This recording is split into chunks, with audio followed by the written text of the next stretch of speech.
by Danilo Kîs.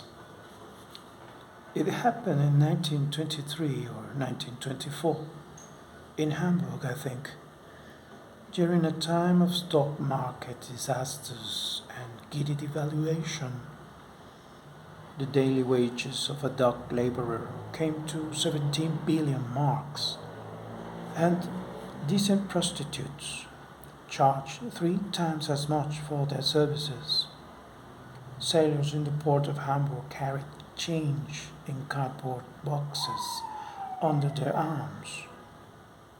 In one of the small pink rooms not far from the port, a prostitute named Mariette had died suddenly of pneumonia. Bandura, a Ukrainian sailor and revolutionary, claimed she had gone up in flames of love. He was incapable of associating her divine body with even the slightest banality, and pneumonia was a bourgeois disease. She went up in flames at the stake, he said. Although nearly 5 years had passed since the event, Bandura's voice grew hoarse and muffled whenever he spoke of it, as if he were choking on a cough. It was not only the result of alcohol, though the truth of it was that by then he had become a ruin abandoned by his kind. A huge rusty ship run aground and rotting in shallows. Don't worry, Bandura wheezed. No whore on earth was ever mourned with more sincerity, no whore buried with greater last respects.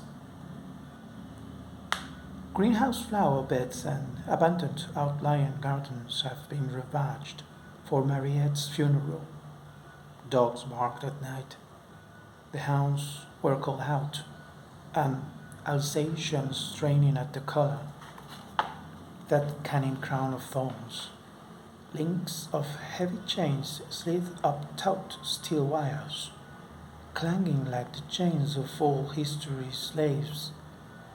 And no one had the slightest inkling, not even the tired old gardeners in whose ailing bones lay a history of ailments and enormous as the history of the proletariat, that on that night a small, separate revolution had taken place.